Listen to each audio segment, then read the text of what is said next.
mātou tamā. Vai oe le alo ma le nganga paia. Amaluia la upo la fola i le yasu. Po i le viinga ya te alo mātou tua. Ono eu mātou wala o tuai. Amene. Ato lala mai lalo. Upo le tua le taiao le nei, po le rejoice in the Lord. O lo fatali foi le langi le nei taiao. O le ale mea la tupu le nei saminga. O le afa benana oli angelu le langi le aso le nei. O no mea o le afai le tua le nei taiao. I lo soifua ma lo wola. Le afai te whalongo le nei. Mai talia le upo le tua o la folofolatu le aso le nei. Ke nese lo mta upe ono. Fai upo mua e whanga te le tolu. Sua mai ai tu spaia fa mole el kenese. Alora mta upe ono. Fai tawina ma le fai upo mua e whanga te le fai upo e tolu. Ai o te manao e fai tau fatasi uma iai. Ma sunga e wha popor tatou tusire nei. O le au mai ai e le atua se fe au mo oe maa le nei aso. Wha pitoa. O le rejoice in the Lord. A maua fa mai amene. Fai tau ia. O ina matau na whaatua te leina o tangata i le whonga ele. Ma ua whana wina i la tō a whawhine.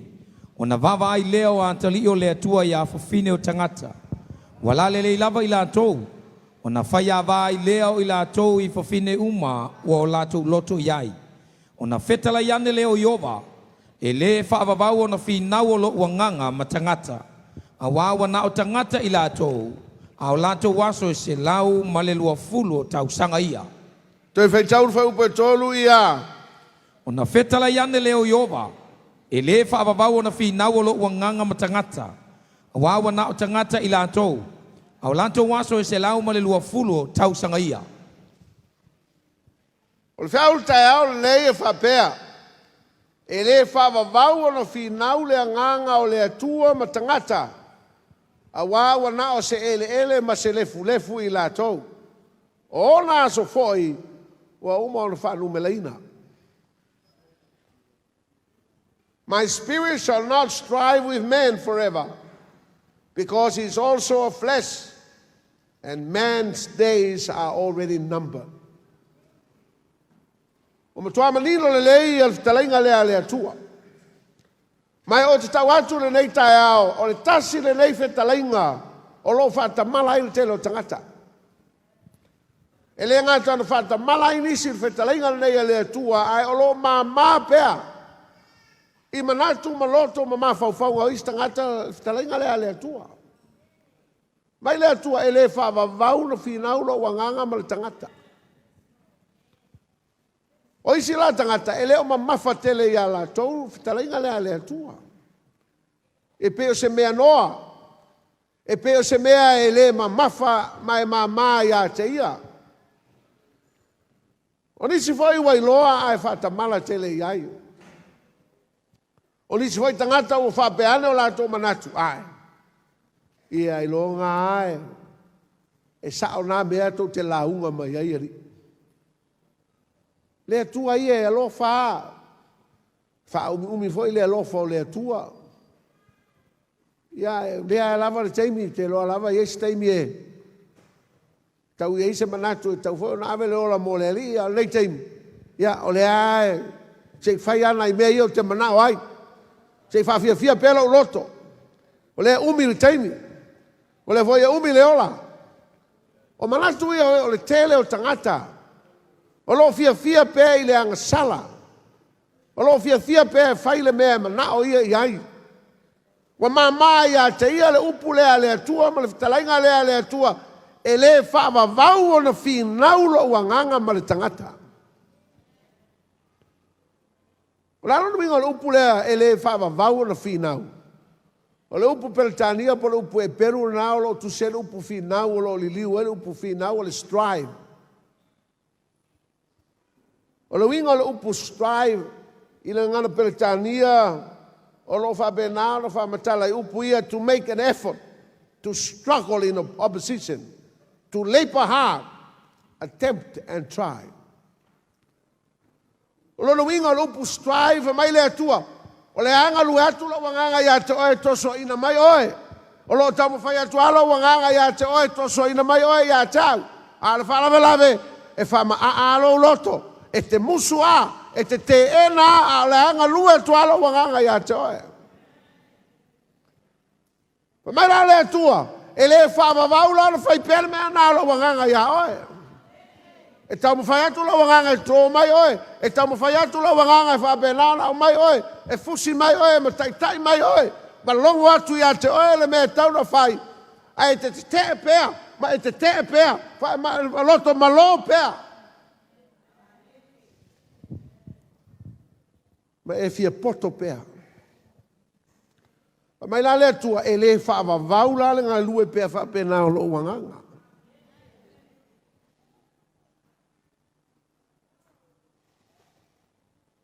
Au isi tangata wape mai, viriamu, le a lava le teimi. Se i whaia kua ngai mea ia, se i whaamaria kua o mga onga ngai mea ia, i a ngau whaasanga sanga kuloa lea. Au le whaala vela vela. E le iloa le kaimi e le iloa le aso. E mo i oe ngake mga, se i whaamaria, se i whai ngai mea ngake mga o iai. Se i whaamaria o loko, se i whaamaria o kui ngangaua. Se i whai le mea ngake fia whai, o le whaala vela vela. E leilo e oe, e leilo e au le aso. E o mai ai le oti a te oe maa. Ai whape oe, le lava le kaimi, o le lava le avangoa. E ke lea le lofa kungo le kua. Ai ke ia le, ting! Mai woki. Ea, woki. Anga whea, oki anga ngei ia.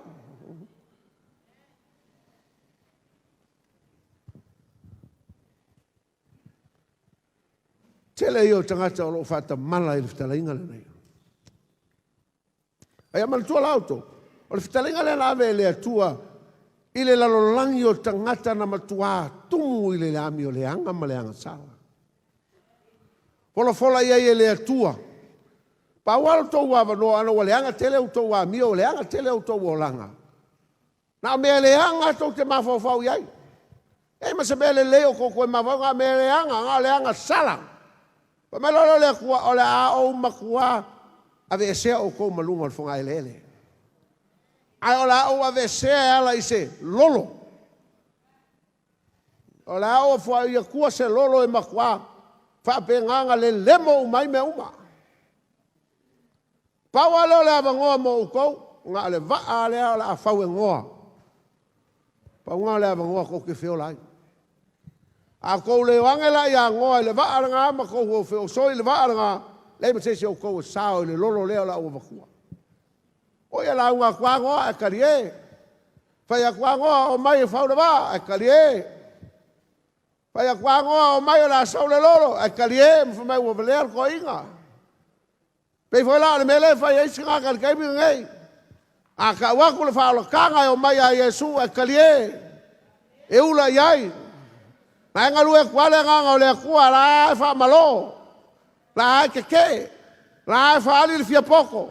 O le fa ya ko mai a Yesu pe ya la nga ngo yo po ya o mai le va. Pa le le va ngo ko ke sa ai. O le lolo leo la sa e mo kaukia. Le kal ko masar salo. Fa ula. Ai lau ke le iloa le aso o le apa ua iki munga o le lolo lea. Aso uma la mamaka ngofie. Aso uma la mamaka ngofie. O le mangakua o kangaka kai au foi o le ako e la mamaka ngofie. O le siwa yaso o le la mako e maka ngofie. E pepelo algei ko inga o le a la mamaka ngofie. O e gei lolo pepelo algei kamaroa. Ai ua kei le aso inga ua kapungi ai le akua le waa. Ma fai aku le akua ngoa o roi kukongu. Inga ua kapungi le akua le waa. O le si aso nga so so ai ua sui foringa o le aso. Sau kimunga. O kimunga ke kele ai fa mai. E kimu mai lunga ai punga mai le vai o lalo. Kimu ai lava, punga mai lava. Me o sola I lunga maunga. Ala sa wale vai. O fe e la au. Ala sa wale vai. O kum o maunga ala sa wale vai. O fiu e sola. Ala sa wale vai. O fiu ngai se koe manga ele va. Ale fala velave. O le ma fai sesi ko alu le va. Wa ka pungi le ku al fai ko ale va.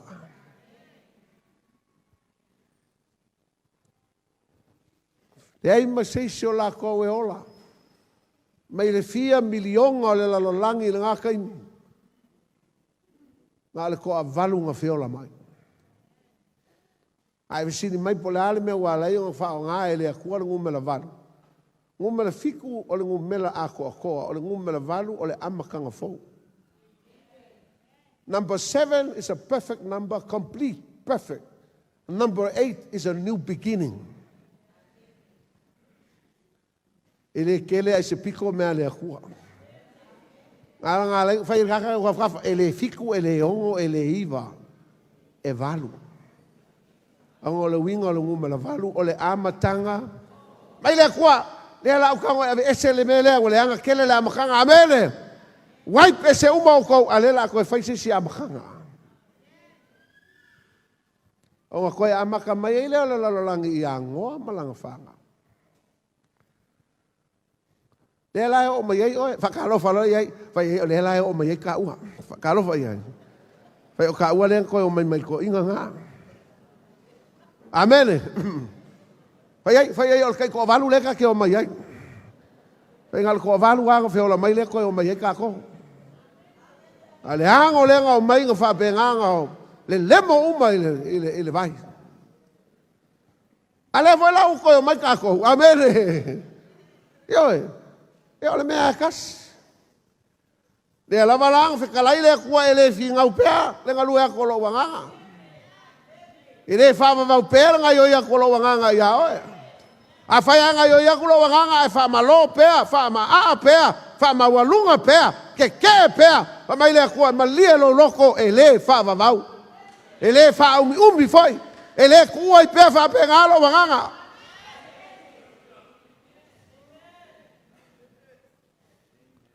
O le alo mafaufa. Pai ka inga, pai nga kau kafa, o le aso mafaufa o iai. Pai o le aso mafaufa o iai le nganga o le kua. Kele me fai o, kele me fai o le kua. Koe wha kau o le kua. Koe wha manguia o le kua. Ai wha ma aalo loko I le kua le ngai oi mai. So le makua le au so fai ai so le.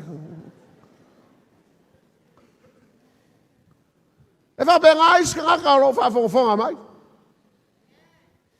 Wha manguia iai le kua. Ama iai le kua le poko ma le aka mai wa le leile ngā luenga o mawalunga le kuranga. Ara e fiu le nganga o le kua ngā lue aku. Ai leo kua lu se loku. Lai ka o fale le asol ke. A le ile ka polo le mala ka polo le asol ke. E le alu loku. La la ngalu e kwale nganga o le kua ala fa maloa. Ngalu e kwale nganga o le kua ala e aloa ia nga upu. E aloa ia nga mangaku. Ai ngalo ai eva mai le tua e le fi nga upelo o nganga ma oe. O ke ofo se kangaka. Ai ngofo mai mala mai ko fika le leva le mafau fau. Ka ukia ni ia kua. O ia nga whaia I ka kou. Koe wha kau ka kou le koko le li I amele. Koe wha manguia mai le li I a ka kou. Ai koe nga lue mai malonga nganga I a ka kou. Ai ke e ka kou. Ke le loa la ya upo la halime la kua ian. Amu ia se tangata o ia te lia le ngai o iato le nganga o le tua ia toa. Ai ka lofa I se kangaka nga ke le o ka lia pea. Le ngalue ako le nganga pa ia o le akua ia ke oe. Awa o lo whama a pelo loko. O lo whama lo pelo mafau. E le o kai anga wa ilo wa nganga I le mea la ngalue ako I le nganga o le atua. Ta lo whai. Ua ka ua kwa kuspa ia ia ke oe le mea ku o ia ke oe. Ka mai foi kuspa ia le mea o ia te au. Pe a fai whama a pea mo whama lo pea lo loto i le ngai o i mai o le anganga o le atua. A se mea fwoi sili mo kau ki ai. Po le ala ma koe ngā mea kau ke whaia i le anganga o le akua. E ngā lue mai a le anganga o le li. Amene. E ngā lue mai pea le anganga o le li i a tātou. Se o ai le haso ka ke oki ai ma e maliu ai. A la anga ngā lue mai a le anganga o le atua. Wanga i le whawa vau pea langa ngā ioi mai. Whamaunginga o ngai mea. I le koa kele o ka ngaka whape ngā o ngā whama a pea i le anganga paia. E pēla o ngai wawa ai le kele o ka ngaka i le o whaolainga. So se ngaka i le o whaolainga o lo ke e pea ia le ngā ioi mai o le anganga paia. Ke e ai. Ki ngā whaku le anganga paia ia ke ia musu wak. Wa kaunga e whaolainga. Wa kaunga avelo wola i le li. Wa lava ngā sauloa. Sauloa i le li. Sauloa kali ai Yesu. Ai le ai e whama a le loko. E se ngaka sa whaalongolongo se musumusunga whapea. Alu loa kali ai Yesu. Si mai lo au. Si mai lo au. Whaku le anganga paia. Alu loa kali o e kongu anga sa wele upu. Si kele mai lo au. Whamole mole le se so ka koe whaola inga e ngoa ma le anganga paia o le li. Ma Yesu, e leise se sau ia kia, kaimi o ia Yesu, se wangawa mai alo uka maa. E kaimi lan ngai walu Yesu, o ka waku ia, e leise se sau le akua se wangawa ngai o iaku le nganga pa ia. Pai le kaka uka kafa, ku mai lo ao, whaka alofa le le kaka nga, pai o le nganga pa ia le ngao mai ai. O le nganga pa ia le ngao mai ai le whalukanga. Vi ia le ri. Ala ia ka ngaka ele o sau al whalukanga, la e whamaloa longa loko. E se singa e mori mau se se whaola inga ala e whamaloa longa loko. Si mai lo au pe avai se singa e mori mau iai la e maloa le mawhau. Io. E whamaloa loko is, ele o manga o e kalia o whalukanga. O longa lua o le whamaunginga o le melinga o le anga i oile nganga o le kua la ke enga is. O lau, ingu pia ma le au ai ava. Ka whao ka lapu, amene. Ke o ia lal pola solele mal pola songa, i ke vai e makua kumu whal ka lapu. Pakanga ka vale ia o le makua ke lea. La e makua si siva ma ingu ava, whape ngao, paki, o le po ula. E ungu whakasi ale pia ma, ula koe maruanga. Ala ki ngang whakule ngang o le kua, ia kaka, koe a whea. Salo o la alfa mai se si ngai ka au mal ngai aso. Mai nga avang fai nga po. Ai le mo fai nga riu ma fo fo les. O ma ngai ya ke ia. Ia le pia mal maluanga la fia ai. E tanta reu tafa we le pisa sa fai fo yo e. Ai vi ia le ri. Ai yo e sa ka ku fai o malava. Ale o mele ma fo fau o le ngaluenga le nganga pa ia amene yo le nganga pa ia le o ka ko ka fi ai mea ka ko kalia le ngai mai le nganga le li amene o ka ko le ingua ia mea mai se o pulu ma le paka o pulu amene salo ga sa fa mai o ele singu paka le ia ngai amene. Fai ole paka al purua mo meu sipili mo meu fangu whapenga.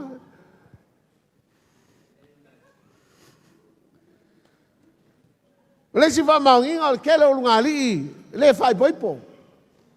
Kele o lungali le whai poipo la ngo ngofo le whapa ia inga le wha mainga.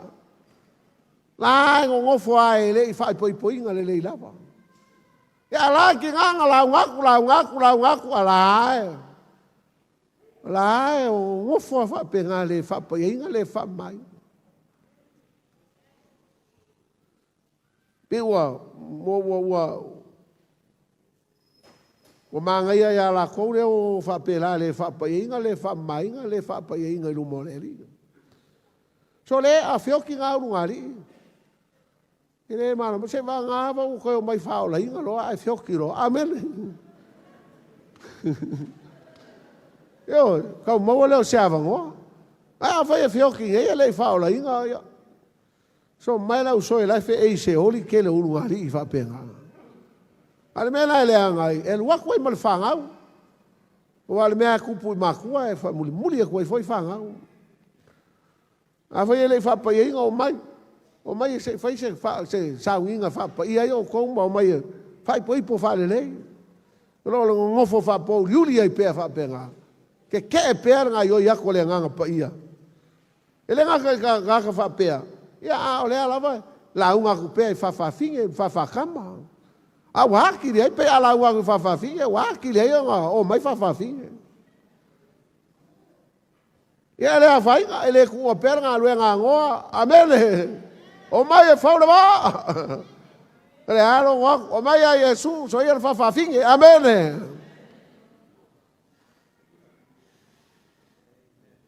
a mai sa fa fi vo e ke u fa king e manga al kamalo a o ia al kamalo ele malama ia me ka maloloa ko manga ka maloloa wa su ya ele me ku ele fai ai pare ku al fai ai ia ka maloloa ele me ka ku ai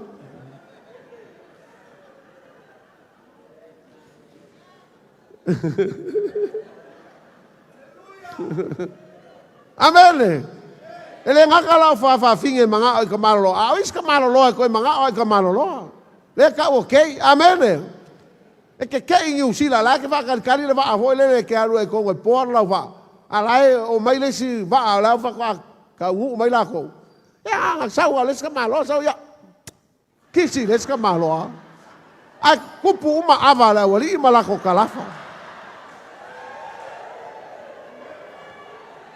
anga ye se lu le fa ka wa ka le ulu ye ka malo lo ele ngaka ka maloloa o fafinge fo ia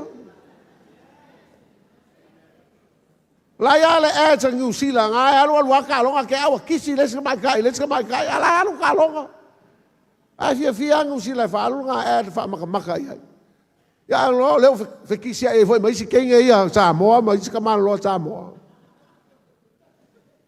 vai le pisa le wo mai sa mo me ia Era venga ka o lo afia sa mo mai Australia mangusila. O leo ia ka ko kangaka makupu mai ka ko fangau. Ia nga foi mai le mai winga maka nga fa penge. Amele. Ia ala nga lua ia le nga paia. La ki nga fa ko nga paia o el kamalo ele o se kenge o el kamalo. Ala fia kenge ama la korima fa penge.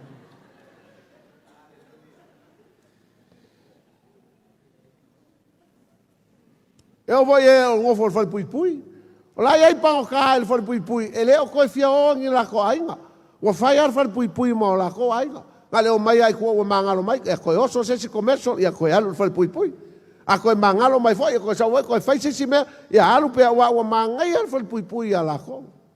O mangong ia fal pui per sa yo po akulo. Wale lo la ko le ma le anga. Awa fo o fia pe ile anga sala. Alanga lu e kwa ia ile nganga le kwa awa ngai fa pe ko wele o nganga pa ia ko fal pui. Anga yo ia ile nganga le kwa fal pui. Ai ole ke enga ngaka o le mafia fia o longa fia il ku nganga ua ma. Ara ke ia ngaka nga yo ia le nganga pa ia.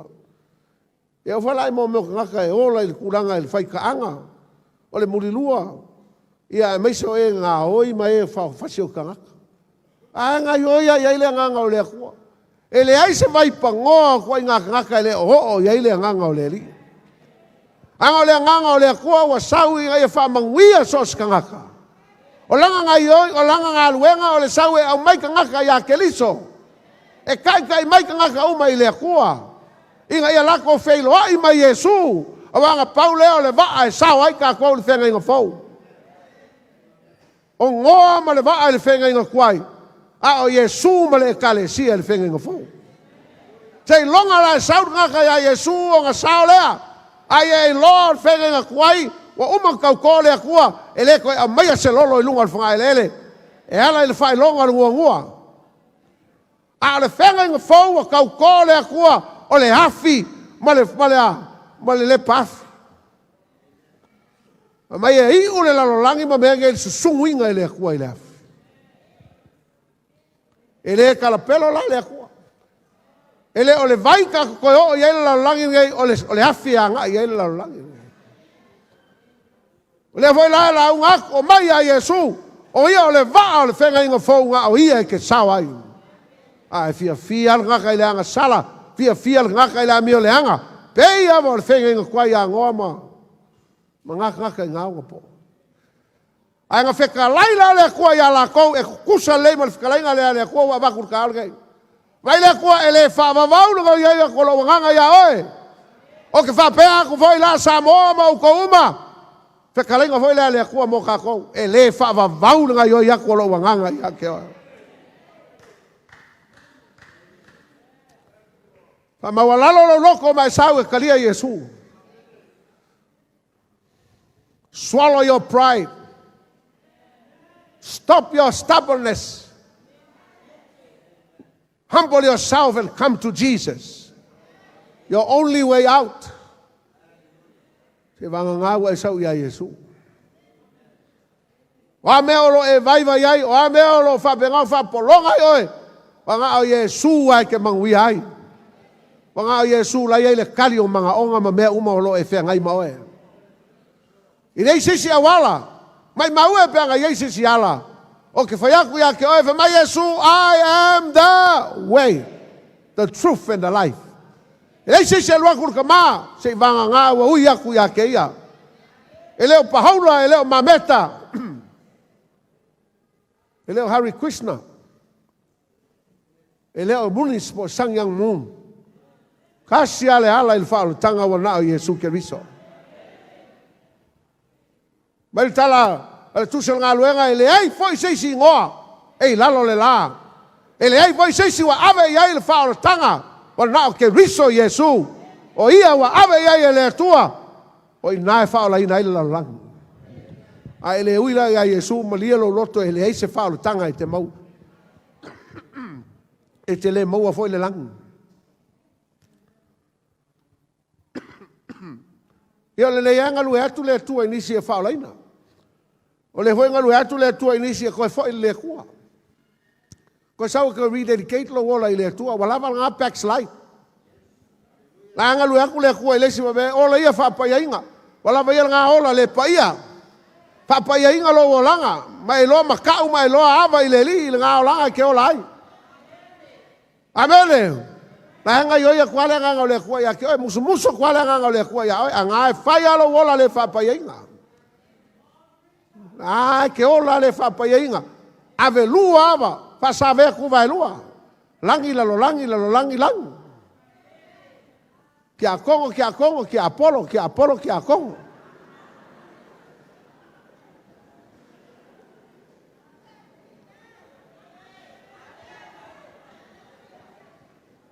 Anga ia kule nganga le kua, che ola ia whapaia inga. Ola whapaia inga, ngā wai loa le upua, ngā ke ola whape ngā. Anga yo ia foi le nganga le kua, oi mai le nganga le kua fa mangalo lo oi, fa mangalo ngaka. Se anga fa mangalo wale ba manguia lo wolanga. Anga ke ola le fa mangalo. Anga ke ola lo koleanga mai ola fa benga. Wa fe e ola ai se olanga lo ko fa mangalo. Anga yo ia kwa le nganga le kua ia ke ola. Anga fa ma alo loko. Fa ma lo alo ma fa. Awanga e whape mai e leo ngai o iaku le nganga o le kua. Pai ngaka u kafa. Awalama e whape mai a kia o e leo ngai o iaku le nganga o le kua ia oea.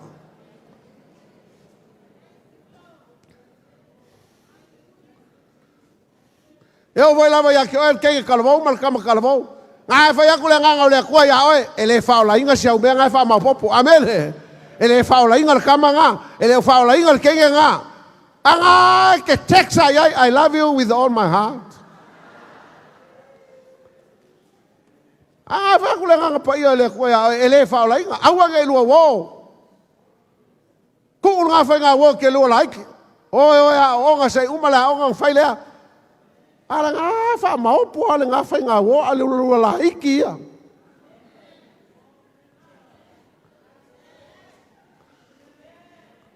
Ia, wō le ke ua fula mani, ma ngā wai le kai. Ke le iloa wha susu se pepe, ke le iloa fua o le susu o le pepe. e ke le loa fa benga hala le vaveao kausi le pepe fai nga pikingi le pepe au male kausi oe ai koe whanga mai koe kausi oe kausi malau kama e ke wha male valea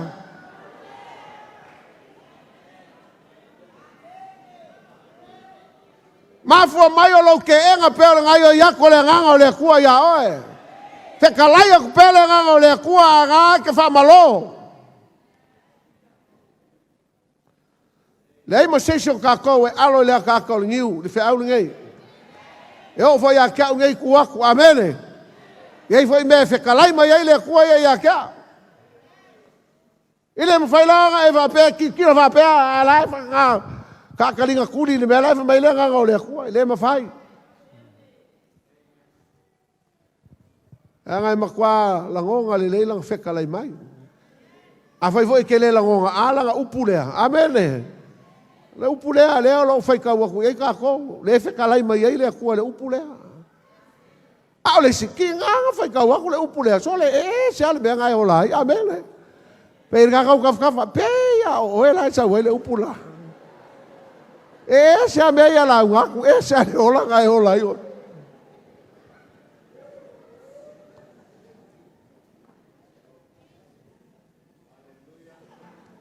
e le la fa mo le upu lea tua Papa posu e mele mo Samuel mtau peono fai upe sumal fa. Le la fa umak fa fonga mai la oe le me ole sa ole upo le akua ma le skalainga le akua e le fa va pea ona finau le tangata malo wanganga. Fa longo la le upo le la fai ka wak me kongwa le ka ole anga alua full stop loa. A ola langa full stop le akua e le se ka ko fa pe mai le akua. Fa mole ape e ser full stop aku ele koma a longa koso preka le aku fa mole al pawal me que fa longo vai uma ngai fa pe ala o ko yese si me kala ko le mela fa fonga le la fa ka le kangaka nga o ai nga full stop ai ele aku o nga kinga fa ya ku le aku me le nga o le aku nga ngai ala fa malo fa fonga la fa ka Momua e el Samuel. Momua el Samuel, le la feita watu. A olona fai matau pa suma leono, a lona fai upa suma al fa. Momua el Samuel matau pa suma leono fai upa suma al fa. A longo la feitau. Ua tea le angango Iova ya Saulo. Ona o Sofia lea o ia e le anganga leanga mai ya Iova. Mai ua. Ua ke angei le anganga pa ia ma Saulo.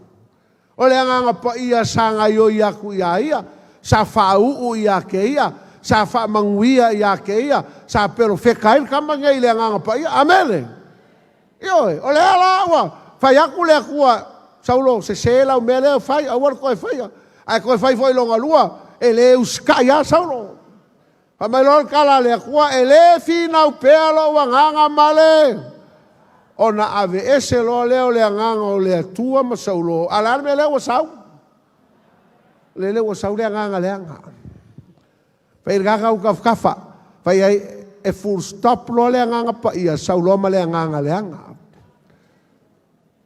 fai lo ia fai gaga u kafa e lua mea o le anganga pa ia po le anganga lau fa ia yo e lua mea e ka pe anganga o ma ia kako a umalole nganga pa ia o Saulo ma le nganga le nganga a longo la le skusi le o ka malo nga fa foi le mele pe o Saulo ai ngai lo la ka malo le a ngangi le ku salamo lima kas le la uma salamo lima su kas o le foi upu e sul markas awe te la fo ina u yo luma awa fo ye te ave se ina lo wanganga pa ia te ina wanga sala tabita mo i fa la mi o le anga i lumo le tua ele ngata le mulilua le fasio tangata ina wata watu le anga sala ile ia tabita una i lo ele tabita wa mi o le anga pa mai le ai se si me anga u pe ka vika pa mai ka vika lo ka mai fa mo le akua se ye lofa awanga ia ve selo mamalu awa foi ia ve selo yo awanga ia ve selo wanga pai awa ave selo ele akua lo nganga markanga O le lopo la me la o ia. Le langa maka leia ka vika. Wa ka vika nga sau e kal ki kala. Ile kai mi o Sofia ai sau lo le nganga le. Wa ba ai la ka vika le nganga ka sa ile nganga. Ai le uskai. Ale la we ngile nganga le. Mai ka vika o ke le manga ola ia. Inga wa nga sala ho la ka vika. O nga ai o ia le ka vika fa mo le le tu awa ia ve selo wa nganga pa ia nga ia ka. Awa o ke fa ya ku ya ke o. A fai e ke le uskai pea ma e wha ma lo pea ma e wha ma a pelo loko i le nganga o le kua ngalue aku. E ile kai mia ngaka ila ngalue nga yake o. Ka alofa i se ka ngaka ua le ile nganga o le li. A o Sofia o ile nganga le anga. Anga o maka i o langa o ngaka wha pengi. Sa i ile nganga pa ia. A walu ese o i ile nganga le anga. O ngisi u feo kia. Feo kia ma le nganga le anga. Ai sea, la ko ke le o, whakaua inga le whikala inga lea lea kua. E le whaava vau pea. O nga whi ngaulo wa nganga. Ma le kangaka. Anga o le kangaka wa nga o se ele ma se fuef. O au o lea kua. O oe o le palapala ma au le palapala. Pape feo whaafsa ngai lea kua ma le palapala. Mai le kua nga ale mangava yo ponga isu o kua ya ke. A oe ai o le palapala ma le fuef. Ele a kunga ka ko ma le kua. Ai o le lofa le kua le ala inga mailo nga pa ia. Nga lue mai pea, nga lue mai pea, nga lue mai pea. Sei koso inga oe ma sei e aluaku le mamalo le kua fa ma wia le kua ya ke oe. A fa fa ma a pea fa ma lo pea. Fa mawalunga pea, mai le kua ea, kake whafsanga ai, e kake whenga ai. O oe le palapala, o au le kua nga whaia oe le palapala. O le kake le a kunga ma le kua. Kake le whafsanga ai ma le kua. Ai o le lofa o le kua. Ronga lofa muki vale nga whaia i kako. Le alama la o lo peiforinga mai. E pe o koe sau le akua mai se sau. O ke alo vai aki, oe sau. Ia mea ka ua, sei sato. Le ai. Pe ke e whapenga i le akua. Al mea moia, ka ke le a kunga ma le akua. Le ki ofa mai ka vika le akua e. Oi e ale akali o ka ngaka wa e mangaku mai ai. Ora ka ngaka e mangaku mai, ai la ka le ngaka e asi mai ai. Ngofo la o mai koe mafo fau le ai. Le wa ngofa mo mafo fau mo fa pe oi ka fe. E ka ke le a kunga ma le kua. O le pala le menga fa ai ka. A le ngai pe koe ka wa ngau ka le kua o lo nga lofa. Oso wala nga fa malolo loko. Kamai ka e wala nga fa ma walunga lo ma fa fau. Sawia ile li. Kai mi ngai ka ko ke o ile kua. O le aso ngai fa ma wala lo ka ko loko ka ko o ile li. Ka ko wola moia. Ka ko o ya ke ia. Se o ile aso e vala au mai o ia ya te tato. Ka ko mo le o le manguia lo fakali mai. Ele nga ka ile ke mo se o langa fia. Ila lo ngai fonga ele. Ma wai se lua ainga fia ma se lua whangau. Wha bengau ka puai ma le fia ma le ori. Wha sanga mai leo le akua wha manguia ka kou ngei ele. A lai whakali mai si manguia i le ola e wha vavau. Amene. O le upunga le akua mo oe maa uri kai au ngei ma le aso ngei. O le kaimi e wha bengau e uskai e ngai o i mai le nganga o le li. So ia le wha malolo loko. Ngā wa i le nganga pa ia o lo ngalu aku ia ke oe. Ia mai sau i le akua mwha maulalo i le li. Let's all stand. Hallelujah. Thank you, Lord.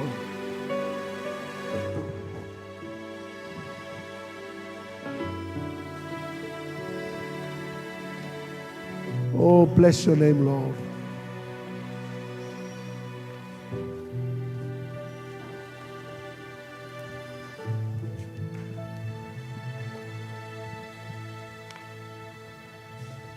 Tulai ma mo ini au fonga. Te mana te mafau fau i upu ia. mai tavita o ai le tangata. A o ai fo'i le atali o le tangata le atua o e manatu mai. Te lo e a mafau le iai. E makua le kai o kako kala whea ngai ma le atua. Tātou te le atunga fo'i ma le atua. E le mwhai fo'i tātou whaanga tonuina le pa ia ma le mamalu o le atua. Ai ese le leo le atua. E uina whaia i tātou le fuefu ma le ele. A wai atu uina longa na nganga i to tonu ia i tātou. O lea pe wa veai o e mau matali i ma fafine i a teina. Wamana ia i foi oe, wamana ia ia. Wa mawailo tāma noa wa ta wai tā ua o le ainga o le atua. What a privilege. What an honor. To be sons and daughters of the living God. Me le whanau o le atua ma le kalesia. Ia oi lo loto le nā mea. That is the fact and it's the truth. Wamana ia ta ua e le atua. O na olo na nganga pa ia ma le toto le tamai mamoana. Pala au mua e le aso a o sauni lau fai pese usuna le pese. A o iai se te le italia Iesu e te le whaolaina. O a fe ea o la e whatalia i se i whaolaina. O lo wasol nei. O lo wasol nei e te whaolaina ai. Wa lama na te ena o le whaolotanga. Talia loa, sau e talia Iesu le aso nei. A e wawai mai le TV, sauni e talia Iesu le aso nei. Lona lua, a whai oe wa e backslide, wa e wha vai ma e fo i le laulangi, wa lama le nā ta whao i le laulangi, to e fo i mai i le atua. Longa lua te pele nganga o le atua i e to e fo i mai. Sau e to e rededicate lo wola i le atua. Lona tolu o wala au, a o iei se vahenga o lo wolanga o lo o wha bena, o na e le o stai ai pēa i le musumusunga le nganga pa ia. Po se upo le atua e te le o stai pēa iai. Sau loa i le tai au nei. Sau wha maua lalo ma e whatu ese i le li. E lama le toto Iesu e mangalo ai oe. O le walau muli muli. A o iei so mana onga whapitoa. Sau. Pa ia se te talo. Se i tali mai le atua le namana onga. Lau suna le pese la vai pese. Suma i loa. O manino le lei le watu o wala au lei e wha. Talia le whao tanga. Te whawhau mafutanga. Pa mawalalo whatu ese i se meo le olanga. O se upo le atua i te leu stai ai. Sau whatu ese. Ai ei so mana onga whapitoa lo na wha. O le mana onga whapitoa. Sau. Rou awa noa lei. Yes, Lord.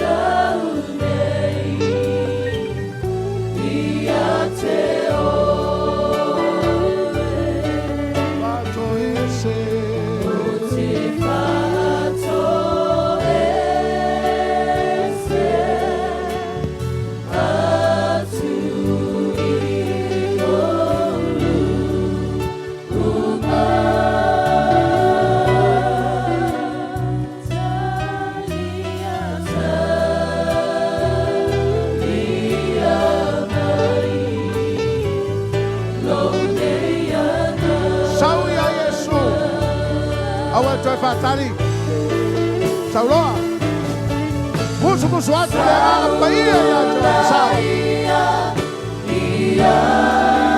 Yesu Fatali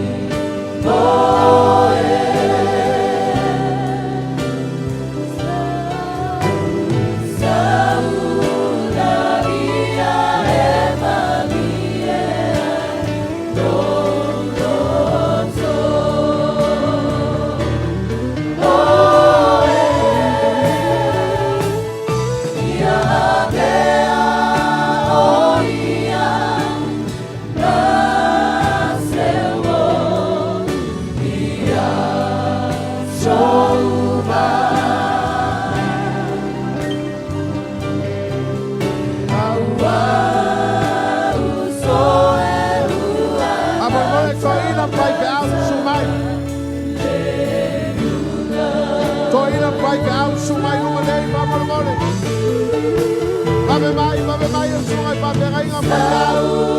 Ai mai se toi ina sungai umale. Yesu ono fatali.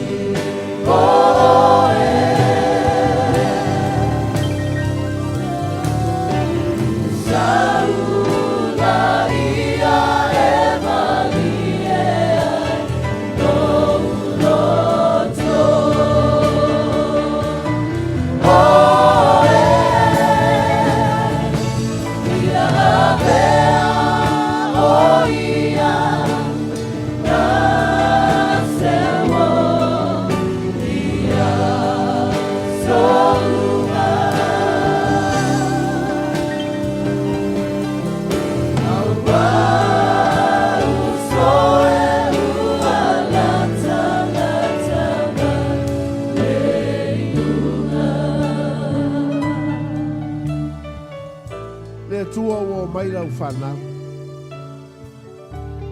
ua o mai au tangata la tau whalongo i lau wheta lai le nei asu le mafuanga lea ua o mai ai e le o mai a te au o lo o mai a te oe mala upu awa o oe lava ua e wheta lai le nei lava asu Nisi foi o la tau o lo vava i mai le nei TV. O lo whalongolongo mai foi le le tio. A o walau ia te o whea lava le mea o lo whalongolongo mai ai la tau ma maua le nei whea. Se inga lue atu lo wanganga ia te i la tau. Ma se i whamaluia ia i la tau. Wa lea wa e wheta lai manino. E le whavavau le ngalue atu o lo wanganga. I le tangata. A le nei ama loa le atua. A wa ia nei tu ngā luloa. Ai a whaia pēa le mea e te manatu anu. A tu lai pēa. Si mai lo a au pēa wha pēa o le teimi mua mua le nei wa e manatu e te lia i Yesu e vea mari i mwhaola. Si mai lo a au. E nisi nau mai e te lia i Yesu nei tai au. Pai loa mai si tele lunga lo a au. Mole pe faino to sumai no manei. Make way, please. Sumai. Sumai. E masisi au te matamuli sumai nei. E u fava no atu luma I to te sumai ai. Sauli to te taliaina le li le tai au. Sumai. Sumai tina.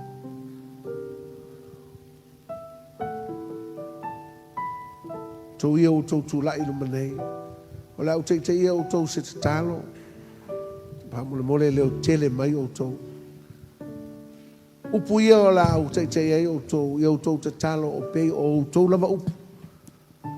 O le te talo o le salamo, o le te talo o le wha o le tanga.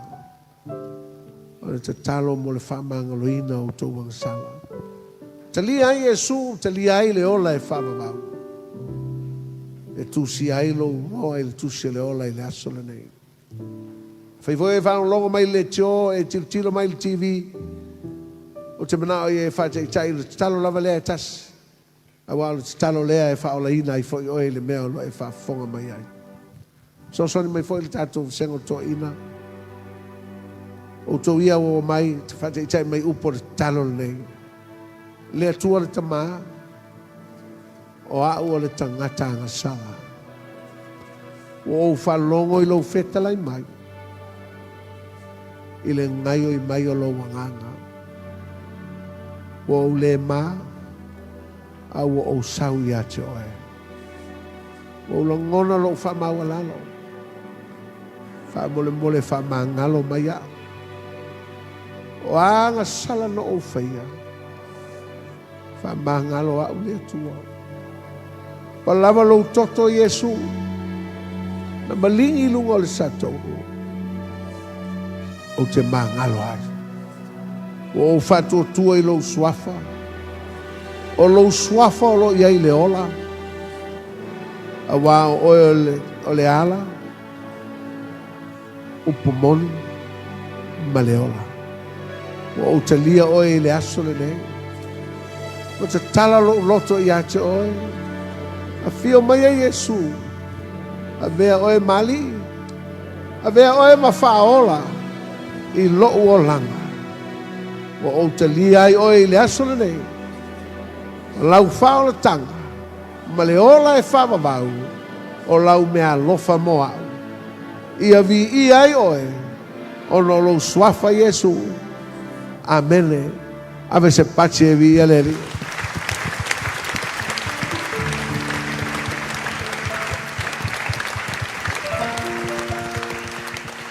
Thank you, Lord. Oli le langi se tasi o salamo. O wa o laulea ngā luenga ngā ngapa ia. Ma tau te whapeane ia foi le vi inga ia te oe. O le whamanu ma le whane tanga. Ia vi ia oe le atua. Tu ewe la se pate e vi aleli.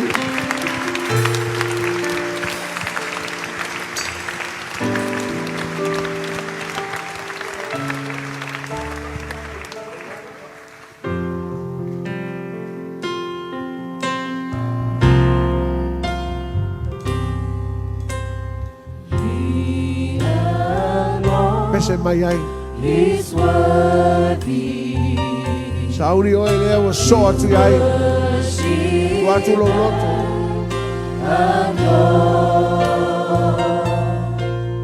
the Lamb of God, victorious, the risen Lord. We purchase our redemption, our righteousness is His.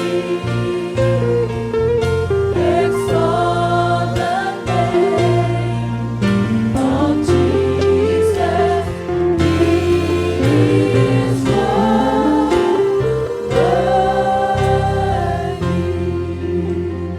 Moe lea na e sau e toi whafoulo wola i le li. A whai voi na e sau o na i eise meo lo o langa o lo e whabena o na e whatamala ai mai leo staia. Wheta lai pele a nganga o le atua i ato e le nalawa mea.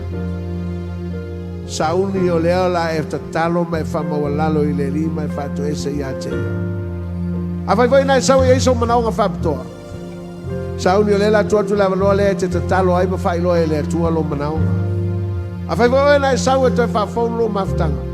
Le no le la batu ya toe te fatu e sei ma toe fatu le tua o sau e fa be na no fa fo loto ya so le la tua tu la no le te talo ai tua tu la lo loto i le li au suina pese la foi pese te talo lo le meo lo e ai au ma le au sau le loto ina e fa be na talo moto ale no le te fatu e sei la mo e ma te talo lo pray right now start pray fatu lo la talo.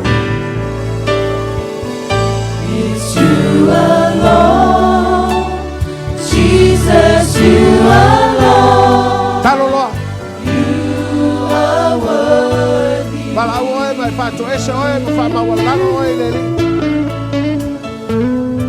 It's you alone, E voi so mana onga fai loa. Jesus, you alone. La watu ile tua nei tai au. You are worthy.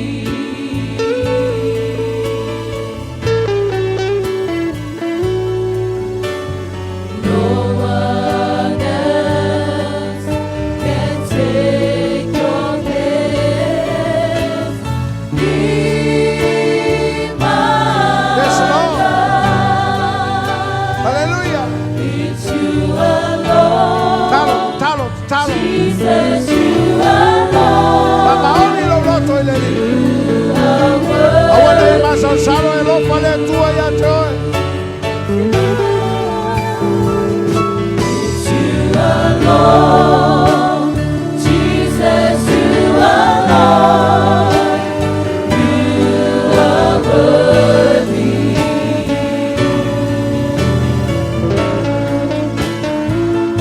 It's you alone, Jesus, you alone.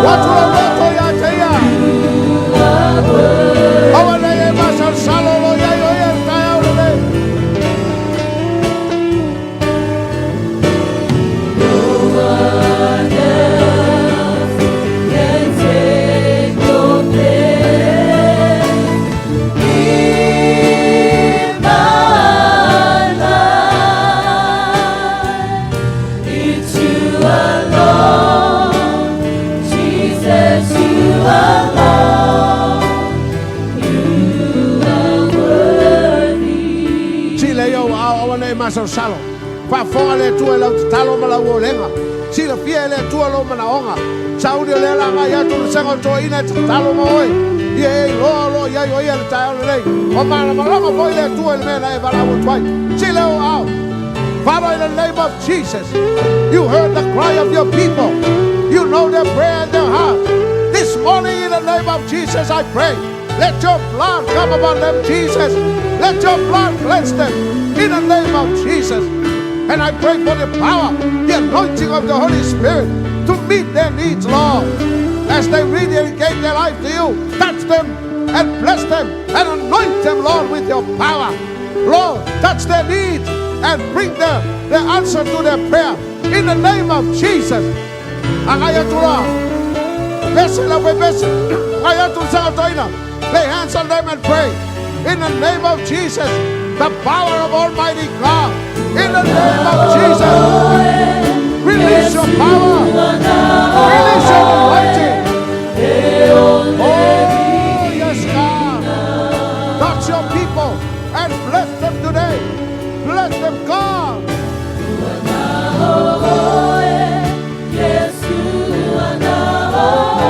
Hallelujah.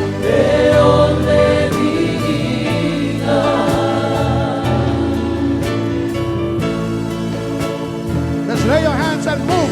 Lay your hands and move and touch the people now. Touch them now. Oh, hallelujah.